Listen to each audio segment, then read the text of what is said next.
इस्लाम धर्म की सारी धार्मिक संस्थाओं को पुख्ता करना है। ये पैसा जो चोरी होता है ना, उसको पकड़ने का काम वक्फ बोर्ड वक्फ परिषद करे।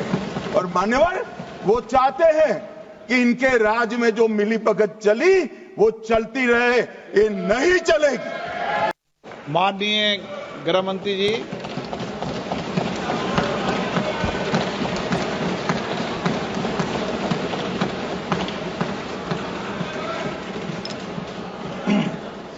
माननीय अध्यक्ष जी, आज जो मेरे साथी मंत्री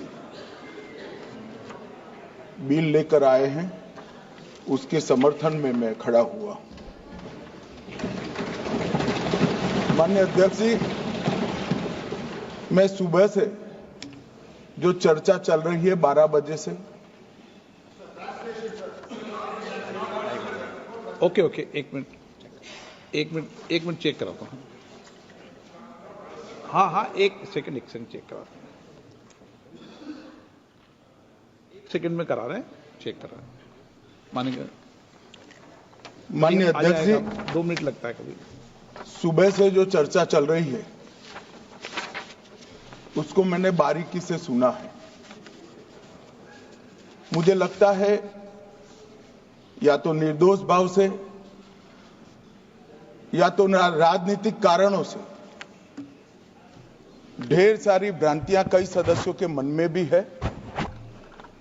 और कई सारी भ्रांतियां सदन के माध्यम से, आपके माध्यम से पूरे देश भर में फैलाने का प्रयास भी हो रहा है। बिल पर चर्चा का जवाब तो माननीय रिज्जू साहब देंगे। मैं कुछ बातें यहां रखी है, इसको मेरी समझ के हिसाब से क्लैरिफाई करने का जरूर प्रयास करूंगा। ये वक्त एक अरबी शब्द है। वक्त का इतिहास मान्यवर कुछ हदीसों से जुड़ा हुआ मिलता है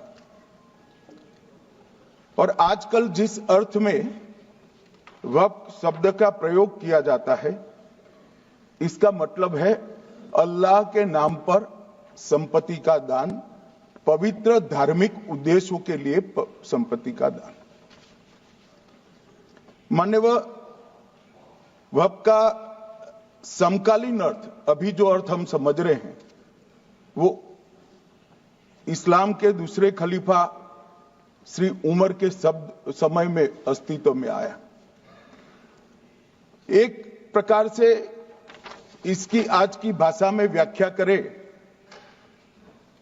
तो वक्फ एक प्रकार का चैरिटेबल एंडोनमेंट है और जहां एक व्यक्ति संपत्ति, भूमि या मूल्यवान संपत्ति धार्मिक या सामाजिक भलाई के लिए दान करता है बिना उसको वापस लेने के उद्देश्य से, वहां वक्फ की रचना करती। इसमें दान देता है, वो शब्द का बड़ा महत्व है। दान उस चीज का ही कर्ज किया जा सकता है जो हमारा है। सरकारी संपत्ति का दान मैं नहीं कर सकता मान्यवर, किसी और की संपत्ति का दान मैं नहीं कर सकता। दान उसी चीज का किया जाता है जो हमारा है। मान्यवर, इसी विषय पर ये सारा जो बहस चल रहा है। भारत का जहां तक सवाल है, दिल्ली में सल्तनत काल के प्रारंभ में मुइज़्ज़ुद्दीन घोरी के समय पर पहली बार वक्फ अस्तित्व में आया।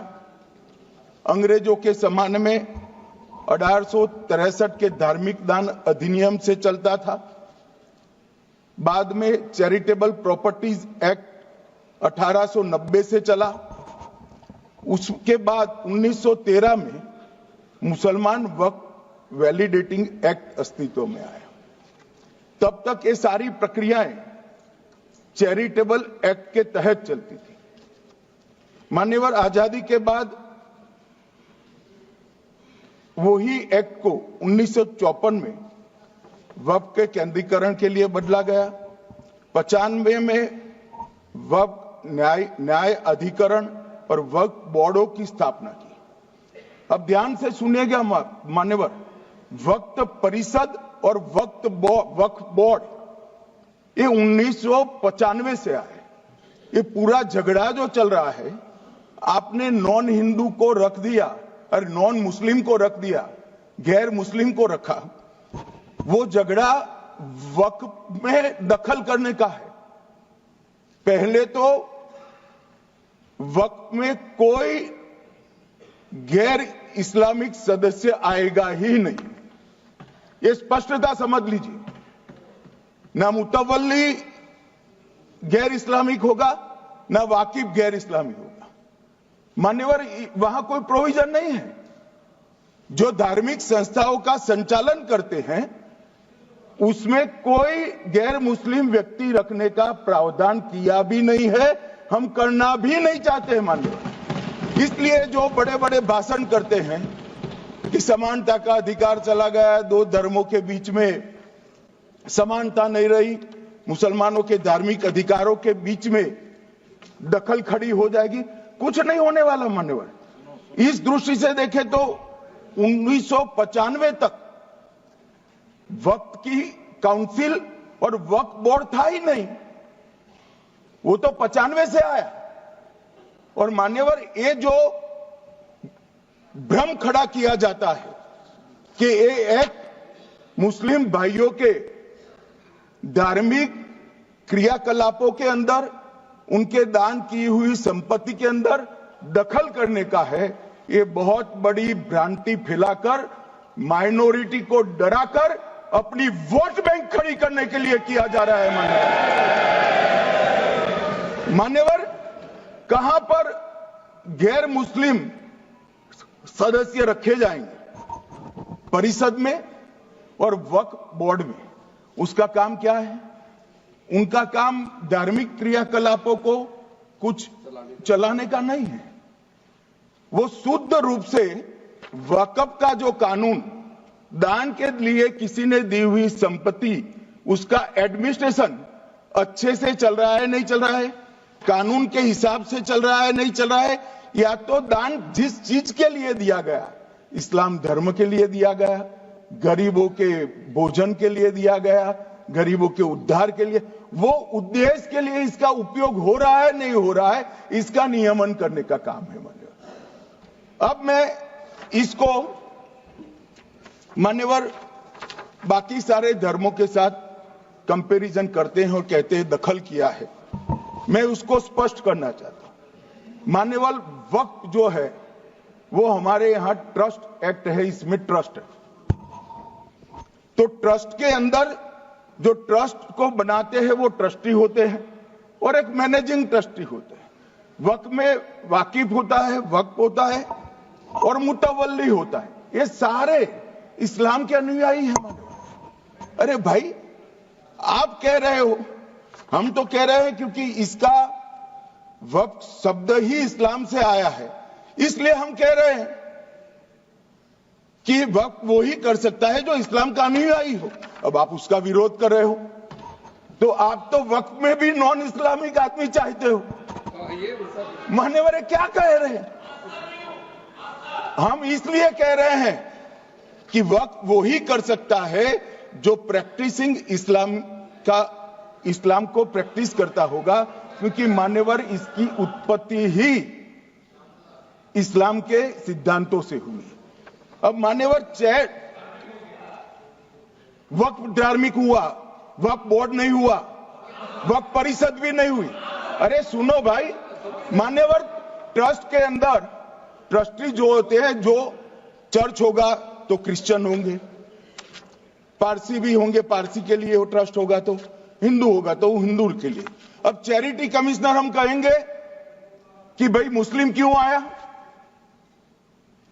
मुझे बताओ, चैरिटी कमिश्नर एक्ट में मुसलमान चैरिटी कमिश्नर बन सकता है या नहीं बन सकता है? उसको ट्रस्ट नहीं चलाना है, उसको चैरिटी के कानून के हिसाब से वो ट्रस्ट चले, उसकी देखरेख करनी है। ये धार्मिक नहीं है, ये धर्म का काम नहीं है मान्यवर, ये एडमिनिस्ट्रेटिव वर्क है। और इसलिए तो फिर चैरिटी कमिश्नर हिंदू होगा, तो वो क्रिश्चियनों के ट्रस्ट का कैसे देखरेख करेगा? चैरिटी कमिश्नर क्रिश्चियन होगा तो जैनियों के और हिंदुओं के ट्रस्ट का कैसे देखरेख करेगा? अब बताओ कि सारे ट्रस्ट के चैरिटी कमिश्नर अलग अलग देश तोड़ दोगे आप लोग, तोड़ दोगे। हमने साहब, मैं अभी भी आपके माध्यम से, इस सदन के माध्यम से देश भर के मुसलमान भाइयों बहनों को कहना चाहता हूं, आपके वक्फ में एक भी नॉन मुस्लिम नहीं आएगा। ये एक्ट में ऐसा कोई प्रावधान नहीं। मगर जो वक्फ बोर्ड है और वक्फ परिषद है, उसका काम क्या है? वक्फ की संपत्तियां मान्यवर बेच खाने वाले लोगों को पकड़कर इसके बाहर निकालने का। वक्फ के नाम पर औने पौने दाम में संपत्तियों को 100-100 साल तक किराए पे देने वाले लोगों को पकड़ना है। वक्फ का जो पैसा होता है, इनकम जो गिरती जा रही है, जिसके माध्यम से माइनॉरिटी का विकास करना है, माइनॉरिटी को आगे बढ़ाना है, इस्लाम धर्म की सारी धार्मिक संस्थाओं को पुख्ता करना है। ये पैसा जो चोरी होता है ना, उसको पकड़ने का काम वक्फ बोर्ड, वक्फ परिषद करे। और मान्यवर वो चाहते हैं कि इनके राज में जो मिली भगत चली वो चलती रहे। ये नहीं चलेगी, ये नहीं चलेगी। और मान्यवर, मैं आज आपको बताना चाहता हूं क्या स्थिति हुई है। मान्यवर सबने कहा, रिपीटेशन भी होगा, परंतु मैं कहना चाहता हूं मान्यवर कि वक्फ के 2013 में जो अमेंडमेंट्स आए, अब बिल किरण भाई का है, मगर मैं कह सकता हूं कि वक्फ का 2013 का अमेंडमेंट न किया होता तो ये बिल लाने की शायद जरूरत न पड़ती। सब कुछ अच्छा चलता था। 14 में चुनाव आने वाला था, 13 में रातों रात तुष्टीकरण करने के लिए वक्फ कानून को एक्सट्रीम बना दिया गया। और मान्यवर, इसके कारण क्या हुआ? इसके कारण दिल्ली लुटियन की 123 वीवीआईपी संपत्ति कांग्रेस सरकार ने जब चुनाव मुहाने पर थे, 25 दिन दूर था, वक्फ को देने का काम कर दिया। दिल्ली वक्फ बोर्ड ने उत्तरी रेलवे की भूमि वक्फ के नाम घोषित कर दी। हिमाचल में वक्फ की संपत्ति बताकर उस पर अवैध मस्जिद बनाने का काम किया। 250 हेक्टेयर क्षेत्रफल वाले 12 गांव पर वक्फ का स्वामित्व हो गया तब तमिलनाडु में। और मान्यवर, तमिलनाडु के 1500 साल पुराने तिरुचेंदुरई मंदिर की 400 एकड़ भूमि को वक्फ की संपत्ति घोषित कर। ये जब मंदिर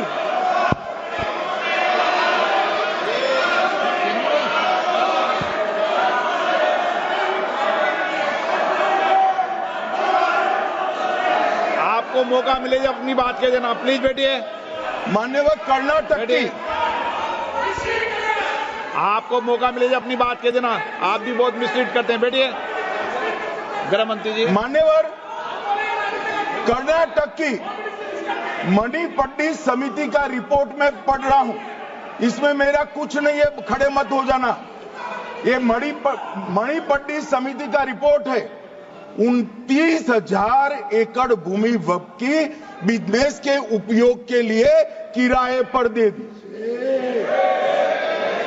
मान्यवर, 2001 से 12 के बीच 2 लाख करोड़ की वक्फ की संपत्ति निजी संस्थानों को हस्तांतरित कर दी 100 साल की लीज पर।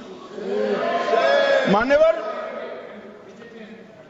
बेंगलुरु में उच्च न्यायालय में बीच में पढ़ना पड़ा, 602 एकड़ भूमि को जब्त करने से रोकना पड़ा। विजयपुर कर्नाटक के होनवाड़ गांव की 1500 एकड़ भूमि पर दावा कर उसको विवाद में डाला। और 500 करोड़ की संपत्ति जिस भूमि का मूल्य है, वहां 5 स्टार होटल को महीने 12,000 रुपए के किराए से देगी। अब मान्यवर ये कहते हैं कि इसका हिसाब किताब न करो, इसकी देखरेख न करो। भाई ये पैसा जो है देश के गरीब मुसलमान का है, ये गन्ना सोटों की चोरी के लिए नहीं, ये इसको रोकने के लिए। और इनके जो ठेकेदार बैठे हैं मान्यवर, ये यहां गरज गरज कर बोलते हैं, कुछ तो समझे बगैर बोलते हैं, कुछ समझ कर बोलते हैं। उनको लगता है कि इससे हम जीत जाएंगे। मान्यवर, कर्नाटक में दत्तापीठ के मंदिर पर क्लेम किया, तालीपरंबा 75 साल पुराने एक दावे के आधार पर 600 एकड़ जमीन का दावा किया और ईसाई समुदाय की भी ढेर सारी जमीनों पर कब्जा कर लिया गया। मान्यवर, आज देश के कई गणमान्य चर्च और चर्च के समूह वक्फ बिल का समर्थन कर रहे हैं। उनको लगता है कि इसका विरोध कर हम मुस्लिम भाइयों की सिंपैथी जीतकर अपनी वोट बैंक पक्का करेंगे, उसमें कोई फायदा नहीं होगा अखिलेश। इसलिए कि 4 साल में मुस्लिम भाइयों को मालूम पड़ जाएगा कि कानून तो उनके फायदे में है। और इसके साथ ये दक्षिण के सारे जो सांसद बोल रहे हैं, अपनी अपनी कॉन्स्टिट्यूएंसी में सारे चर्च को मान्यवर नाराज कर रहे हैं, उनको पता नहीं। सारे चर्च को नाराज कर रहे हैं। सारे चर्च ने रिजोल्व किया है कि हम खिलाफ इसका हम समर्थन करते हैं। मान्यवर, तेलंगाना में 66,000 करोड़ की 1700 एकड़ जमीन पर दावा कर दिया। असम में मोरीगांव जिले की 134 एकड़ भूमि पर दावा हुआ। बिहार का मैं लालू जी के कोर्ट के साथ बाद में बताता हूं। गुरुद्वारा से संबंधित हरियाणा की 14 मरला भूमि को वक्फ को सौंप दिया। और मान्यवर, प्रयागराज में चंद्रशेखर आजाद पार्क को भी वक्फ घोषित किया। और मान्यवर, महाराष्ट्र के वडानगे गांव में महादेव की मंदिर पर दावा किया और बीड में कंकलेश्वर मंदिर की 12 एकड़ जमीन वक्फ बोर्ड ने जबरन ले ली। मान्यवर, ये सब जब जो चल रहा है, इसमें आज भी मैं स्पष्ट करना चाहता हूं, वक्फ जो कि मुस्लिम भाइयों की धार्मिक क्रियाकलाप और उनके बनाए हुए दान से ट्रस्ट है, उसमें सरकार कोई दखल करना नहीं चाहती है। मुतवल्ली भी उनका होगा, वाकिफ भी उनका होगा, वक्फ भी उनका होगा। परंतु वक्फ की संपत्ति, इसका रख रखाव ठीक से हो रहा है नहीं। वक्फ का संचालन कानून के हिसाब से हो रहा है, निजी उपयोग के हिसाब से। सैकड़ों साल पहले किसी बादशाह ने दान किया, हमारी भाषा में कहो तो धर्मादा किया। अब इसकी संपत्ति को आप 12,000 रुपये में 5 सितारा होटल बनाने के लिए दे देते हो, ये उचित है क्या? भाई वो पैसा गरीब मुसलमान के कल्याण के लिए करिए, तलाकशुदा महिलाओं के कल्याण के लिए करिए, जो अनाथ बच्चे हैं उसके कल्याण के लिए करिए। मानिए, और ये करने की जगह बेरोजगार मुसलमान युवाओं के लिए स्किलिंग का काम करिए। लाखों करोड़ों रुपए की भूमि मान्यवर और इनकम 126 करोड़ रुपया। रेलवे की जितनी जमीन है, जिसमें हजारों करोड़ लाखों करोड़ का रेलवे का कारोबार चलता है, इतनी भूमि वक्फ के पास है और इनकम 126 करोड़ रुपए। मान्यवर कहते हैं कि इनकम का क्या उद्देश्य है?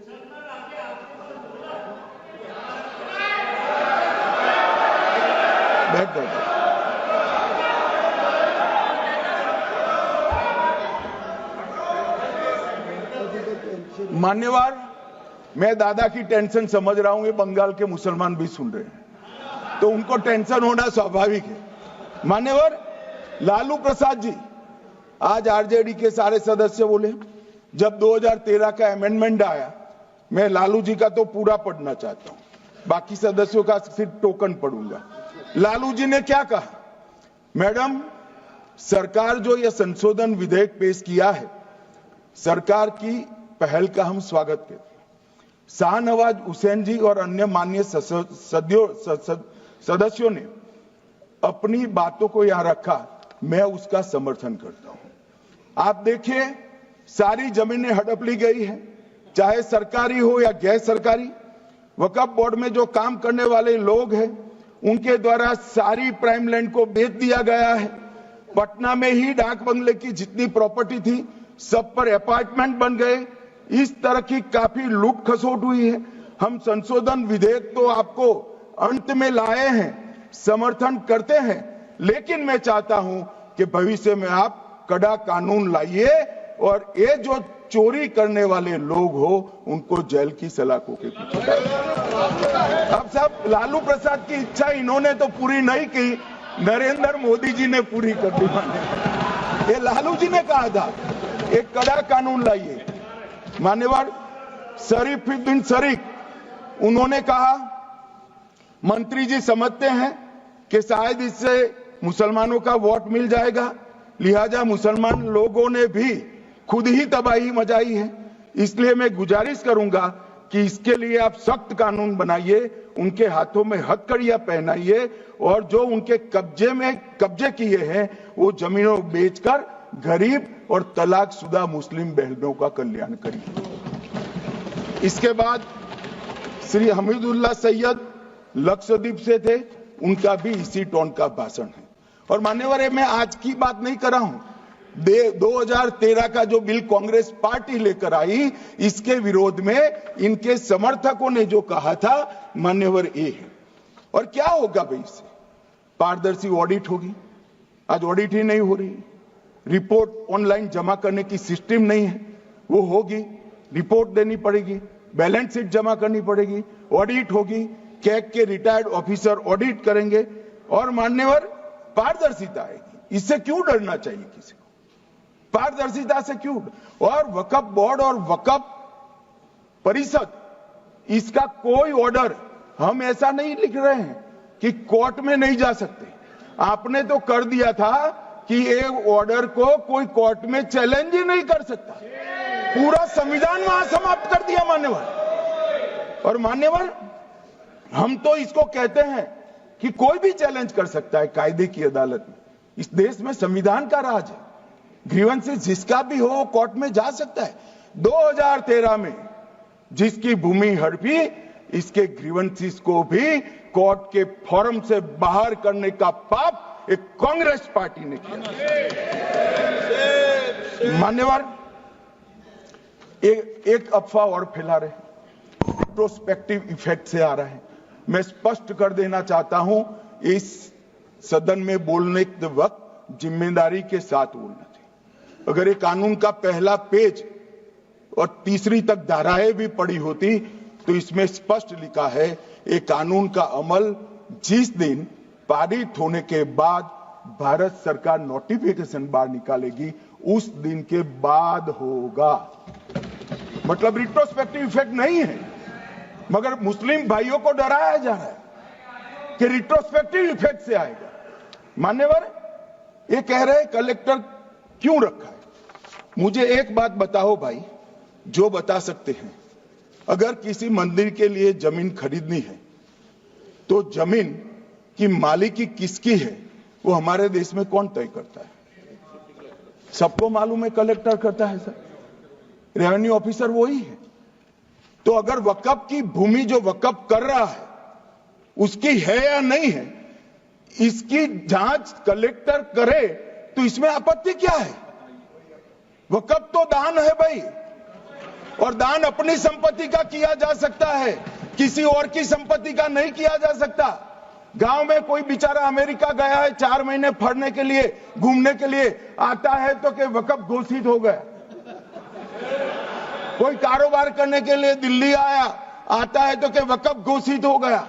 अरे ऐसे नहीं होता भाई, कलेक्टर को पूछना पड़ेगा सरकारी संपत्ति है या नहीं है, इसकी जांच करनी चाहिए या नहीं करनी चाहिए।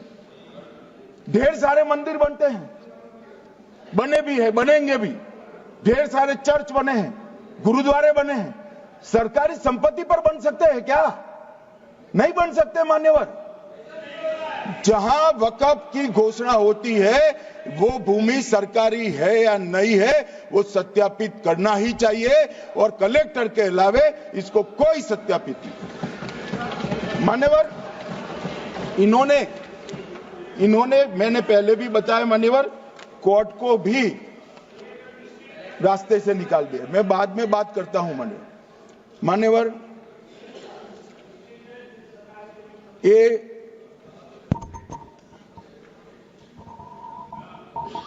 मान्यवर एक उपयोग के आधार पर वक्त की समाप्ति। मान्यवर ये कह रहे हैं कि सैकड़ों सालों से वहां प्रैक्टिस है। अब वो तो वक्फ रजिस्टर हो गया, आपने घोषित कर दिया, वक्फ में रजिस्टर भी हो गया, अब इसका सवाल नहीं है। मगर सैकड़ों साल की प्रैक्टिस, मुगलों के समय की प्रैक्टिस आज घोषित की जा सकती है क्या? अगर वहां नमाज पढ़ रहे हैं तो लोग देखते होंगे, कब्रिस्तान होगा लोग देखते होंगे, दरगाह होगी तो लोग देखते होंगे, और घोषित भी हो चुका होगा, रजिस्टर भी हो चुका होगा। अब अगर आप वक्फ घोषित करना है तो उसको ऐसे नहीं कर सकते मान्यवर, अधिकृत करना चाहिए। मान्यवर, जो दूसरा सुधार लेकर आए किरण जी, वो ही है कि धारा 36 में वक्फ संपत्तियों को बिना किसी स्पष्ट प्रक्रिया से, मालिकी की प्रक्रिया से पंजीकृत नहीं किया जा सकता। मान्यवर, अपील का प्रावधान वर्तमान में अधिनियम में ट्रिब्यूनल के निर्णय के खिलाफ अपील करने का कोई प्रावधान नहीं है। ये दृष्टिभ्रम खड़ा कर रहे थे गोगाई जी कि हाईकोर्ट में जा सकते। हाईकोर्ट में सिविल सूट नहीं जा सकता, रीट के अधिकारों का उपयोग कर हाईकोर्ट में जा सकते हैं। सिविल सूट में ज्यादा प्रोटेक्शन मिलता है मूल मालिक को। आपने सिविल सूट को खत्म कर दिया था। रीट के जुडिक्शन बहुत सीमित है, हम सब जानते हैं कि ये सीमित कर दिया गया था, आप भी जानते हो, मगर आपको वोट बैंक चाहिए। मान्यवर, ये हमारा स्पष्ट सिद्धांत है भारतीय जनता पार्टी की, मोदी सरकार का, कि वोट बैंक के लिए हम कोई कानून नहीं लाए। कानून न्याय के लिए होता है, कानून लोगों के कल्याण के लिए होता है। इन्होंने कहा कैसे कैसे कानून आए हैं, मैं बता देता हूं सब। अभी कांग्रेस के महासचिव और माननीय सदस्य कह रहे थे क्या कानून आ रहे हैं सब, किस प्रकार के कानून आ रहे हैं। मान्यवर, इसी सदन में नरेंद्र मोदी सरकार ही महिलाओं को 33% आरक्षण का कानून लाई। इसी सरकार में पिछड़ों को संवैधानिक अधिकार दिया गया। मान्यवर, इसी सरकार में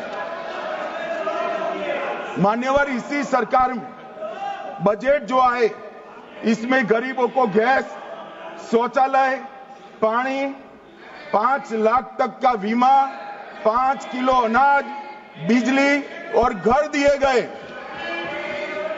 मान्यवर, और कन्वर्जन कानून की बात करते थे और हंसते हंसते कहते थे कर्नाटक सरकार कन्वर्जन कानून लेकर आई है।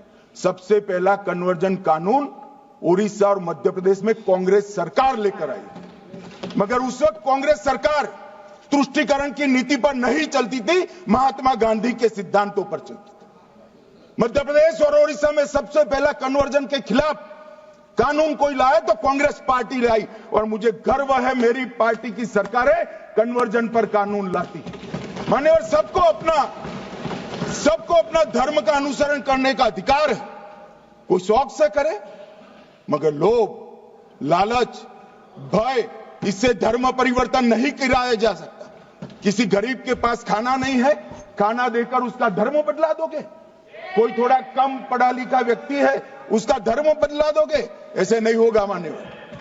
और आपने भी किए हैं कानून, आप नए नए आए हो, आपको मालूम नहीं है मान्यवर, इनको मालूम नहीं, अभी अभी आए हैं 5 साल से। ये कांग्रेस पार्टी ने कानून किए थे मान्यवर। अपील का प्रावधान भी हमने आगे बढ़ाया, और गैर मुसलमानों के द्वारा दान की गई संपत्तियों पर गैर मुसलमानों की दानगी संपत्तियों पर वक्फ अधिनियम को हमने लगने से मना कर दिया। माने उनके लिए चैरिटी कमिश्नर का कायदा है। ये प्रैक्टिसिंग इस्लाम, जो इस्लाम की प्रैक्टिस करते हैं, इसीलिए मान्यवर हमने ओवरराइडिंग इफेक्ट को भी समाप्त कर दिया। मान्यवर ट्रस्ट का नियमन करने का जो कानून होता है, जैसे चैरिटी कमिश्नर के कानून में कोई ओवरराइडिंग इफेक्ट नहीं है। जहां क्लासेस आते हैं वहां ओवरराइडिंग इफेक्ट होती है। यहां ओवरराइडिंग इफेक्ट इसलिए देगी कि आप जिसकी संपत्ति हड़पी जाएगी उसको कोर्ट से जाने से रोकना चाहते थे, इसलिए ओवरराइडिंग इफेक्ट जो हमने मान्यवर निकाल दिया है। मान्यवर एक ऐसी चर्चा लेकर आए कि चर्चा नहीं, मैं आपको बताना चाहता हूं 2013 में जो अमेंडमेंट बिल आया, जिसके कारण ये बिल लाना पड़ा, वो बिल में कुल मिलाकर 5.4 घंटे चर्चा हुई थी, 5.5 घंटे दोनों सदन मिलाकर, और इस बिल में दोनों सदन मिलाकर 16 घंटे चर्चा हो रही है मान्यवर, 16 घंटे। इसके अलावे हमने डिमांड किया समिति बनाओ, समिति भी बनाई, 38 मीटिंगें हुई, 113 घंटे चर्चा हुई, 284 हितधारक बनाए गए, वक्फ बोर्डों की संख्या जो उपस्थित वक्फ बोर्ड भी हुए राज्यों के 25 हुए, राज्य सरकार के प्रतिनिधि 15 राज्य सरकारों के आए, सांसद 8 हुए, विधायक विधान परिषद 7 हुए, और अध्ययन दौरे 3 किए गए, और अल्पसंख्यक आयोगों को भी 5 बुलाया गया। ये सबसे 92.68 लाख करीब 1 करोड़ सुझाव देश भर से ऑनलाइन आए। इसकी मीमांसा कर ये कानून बना है। आप ऐसे इसको खारिज नहीं कर सकते हो भाई, पूरी प्रक्रिया को। आप जो कर रहे हैं 5.5 घंटे की प्रक्रिया, ये बहुत लोकतांत्रिक प्रक्रिया है, और हम 16 घंटे चर्चा करते हैं कि चर्चा आपके अनुरूप चर्चा नहीं हो सकती। ये सदन में हर सदस्य बोलने के लिए स्वतंत्र है, कोई परिवार की यहां चलती नहीं है। ये तो जनता के नुमाइंदे हैं, किसी की कृपा से नहीं आए हैं। मान्यवर जो दिल में है, जो जनता की आवाज है, वो रखेंगे। मान्यवर एक सदस्य द्वारा कहा गया कि ये मिसलीडिंग है कि पुराने कानून में 2013 के जो अमेंडमेंट्स थे उसमें अपील का प्रोविजन था। अब मैं कहना चाहता हूं 83(9) उसमें अधिकरण द्वारा किए गए किसी भी विनिश्चय का आदेश विरुद्ध, चाहे वो अंतरिम हो या फाइनल, इस पर अपील नहीं हो सकती। इसका मतलब अपील का प्रोविजन आपने रखा ही नहीं था। सिविल न्यायालय, राजस्व कोर्ट और अन्य प्राधिकरण उसके अधिकार क्षेत्र पर भी प्रतिबंध लगा दिया, और सरकारी अधिसूचना जो बाद में वक्फ बोर्ड और वक्फ परिषद के एडवाइस से होगी, इसको भी कोई चुनौती नहीं दे सकता। मान्यवर मुझे ये बताओ कि अभी अभी फैशन है संविधान लहराने की, ये संविधान के हिसाब से सरकार का या किसी भी निजी संस्था का कोई भी फैसला मान्यवर कायदे की कोर्ट से बाहर कैसे हो सकता है? कोई भी फैसला हो, ये देश की अदालत वो फैसले तक रुचि नहीं रखेगी। नागरिक ग्रीवेंसेस लेकर कहां जाएंगे? जिसकी भूमि हड़प कर ली गई वो कहां जाएगा? ऐसा नहीं चलेगा। आपकी वोट बैंक के लिए आपने किया था, हम खारिज कर रहे हैं, हम खारिज कर रहे हैं। ऐसा नहीं चलेगा। अदालत में जाइए, जिसको ग्रीवेंसेस है इधर और साइड से, और अदालत न्याय करेगी। न्याय के लिए तो अदालतें बनी हैं। और मान्यवर यहां एक सदस्य ने कह दिया माइनॉरिटी इस कानून को स्वीकार नहीं करेगी। क्या धमकाना चाहते हो भाई? संसद का कानून है, सबको स्वीकार करना पड़ेगा। स्वीकार नहीं करेंगे मतलब क्या है? कैसे बोल सकते करते हैं कोई, हम कानून को स्वीकार नहीं करेंगे। ये कानून भारत सरकार का है, हर एक पर बंधन करता होगा और इसको स्वीकार करना पड़ेगा। मान्यवर, ये हमने तो खैर वक्फ को छेड़खानी नहीं की, वक्फ बोर्ड और वक्फ परिषद के अंदर बदलाव किया है, मगर वक्फ के लिए भी क्या क्या जजमेंट आए। सैयद फजल पुकोया थंगल बनाम भारत संघ 10/11/28 को केरल उच्च न्यायालय ने उन्होंने कहा वक्फ बोर्ड एक स्टैट्यूटरी बॉडी है, यह मुस्लिम समुदाय का प्रतिनिधि निकाय नहीं है। इसका फंक्शनिंग मान्यवर एडमिनिस्ट्रेटिव है। धार्मिक क्रियाकलापों को तो वक्फ ने करना है, चाहे कब्रिस्तान हो, चाहे दरगाह हो, चाहे मस्जिद हो, चाहे चैरिटी का काम, वो वक्फ बोर्ड को नहीं करना है भाई। ये केरल हाईकोर्ट ने किया, इलाहाबाद हाईकोर्ट ने भी, उसने तो मुतवल्ली तक भी कहा है, मगर हम मुतवल्ली तो जो धर्म का है वही रखेंगे।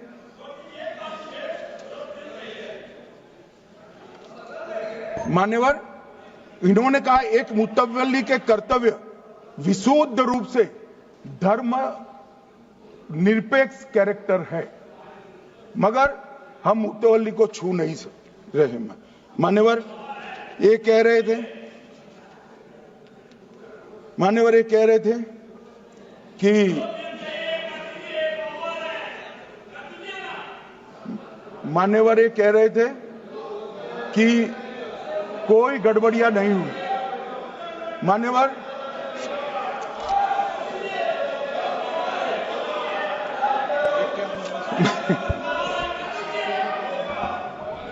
मान्यवर 2013 में अन्यायी कानून आया। भाई करने थोड़ा शांत हो जाइए।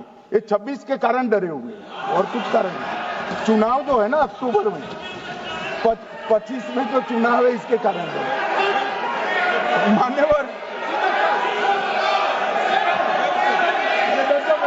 भाई बैठ जाओ। मान्यवर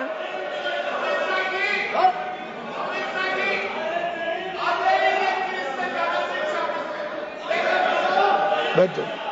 बंगाल में आकर कहूंगा ये राजनीतिक हिसाब किताब का अखाड़ा नहीं है, छाती पर ठोक कर कहूंगा ज्यादा सिखाएंगे।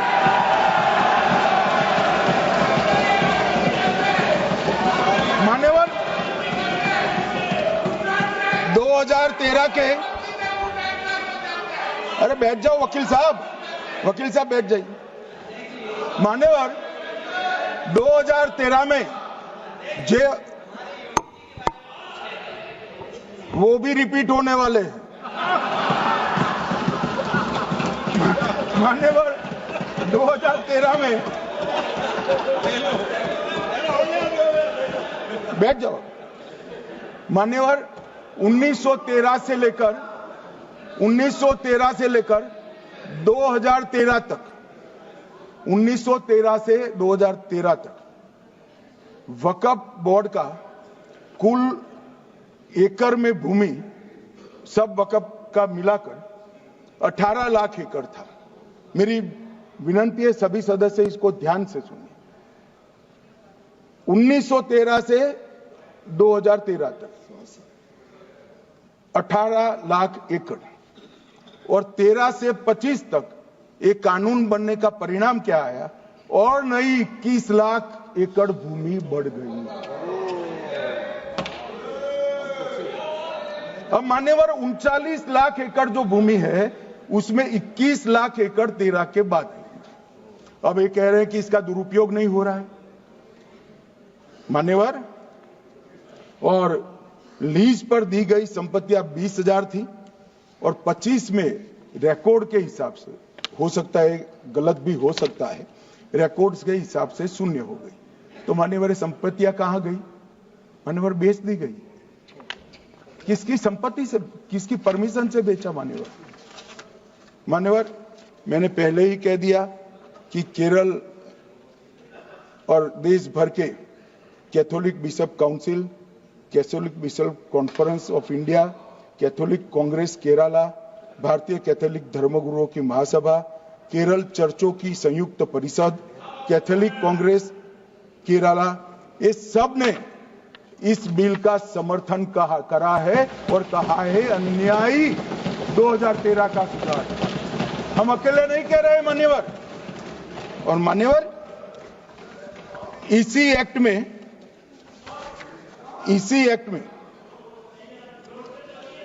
हमने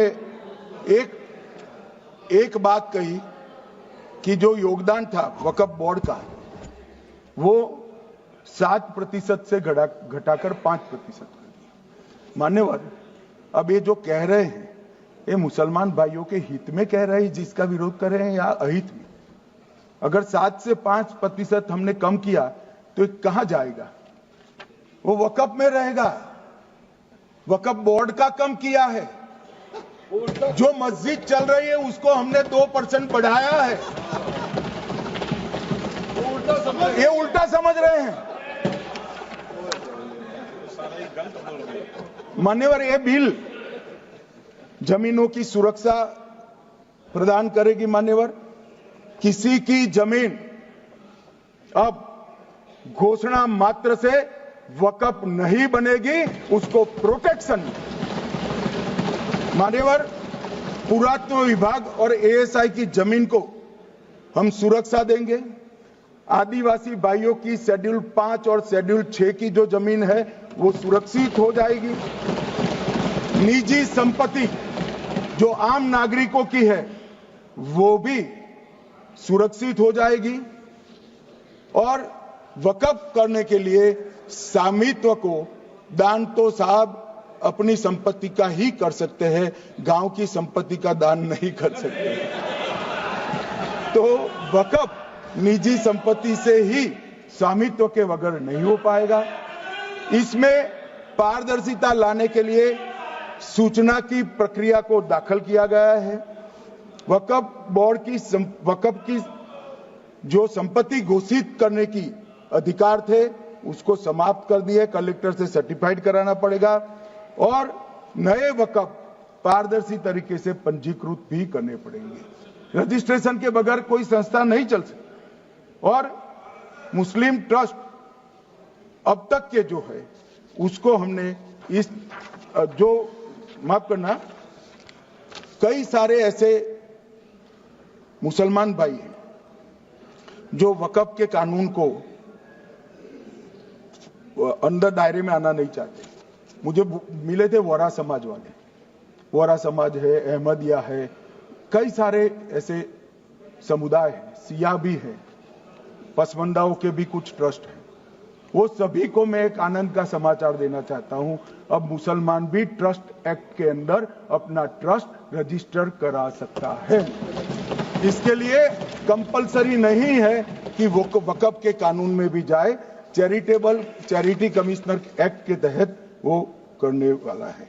मान्यवर, भूमि के रिकॉर्ड का कार्यालय होगा, समाचार पत्र और क्षेत्रीय भाषाओं में इसकी एडवर्टाइज दी जाएगी।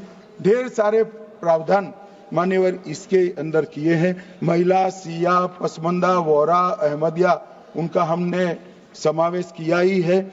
और उन्होंने कहा, मैं सुन रहा था मान्यवर, एक फैशन हो गई, राम जन्मभूमि का मंदिर बनाने की बात आई तो इस देश के अंदर खून की नदियां बह जाएगी, मुसलमान रोड पर आ जाएगा, मुसलमानों का ये हो जाएगा, वो जहां ट्रिपल तलाक, फिर से डर, सीए आया कि मुसलमानों की नागरिकता चली जाएगी।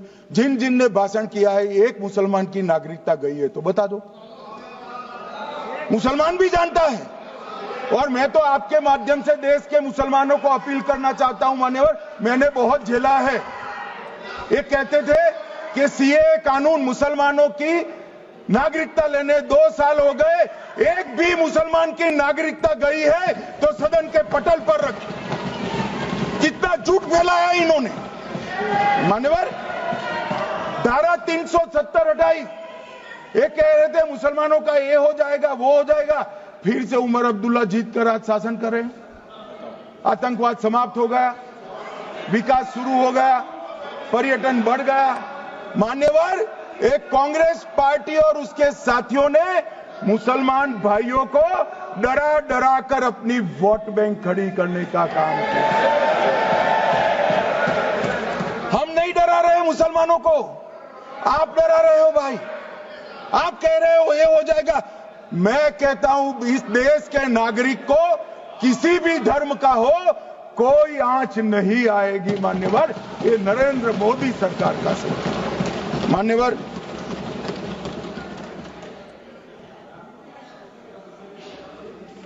इनको मान्यवर ना पिछड़ों की चिंता है ना मुसलमानों की। ये सालों से जातिवाद और तुष्टीकरण इसके आधार पर काम करते हुए आए हैं और जातिवाद और तुष्टीकरण की राजनीति कर अपने परिवार की पॉलिटिक्स को आगे बढ़ाए हैं। मगर 2014 से मान्यवर जातिवाद, तुष्टीकरण और परिवारवाद को एक साथ नरेंद्र मोदी ने समाप्त कर विकास की राजनीति इस देश में प्रस्तावित की।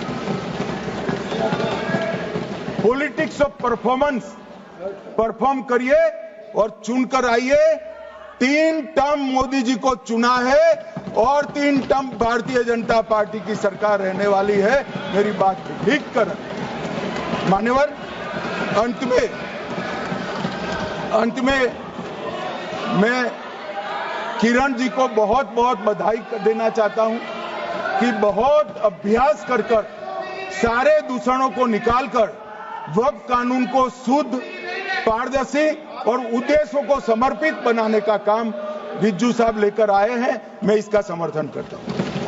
और आप हमसे जुड़े रहने के लिए सब्सक्राइब करें YouTube पर, फॉलो करें Twitter पर और लाइक करें Facebook पर। और ज्यादा जानकारी के लिए आपको टाइप करना होगा सिर्फ न्यूज़ नशा।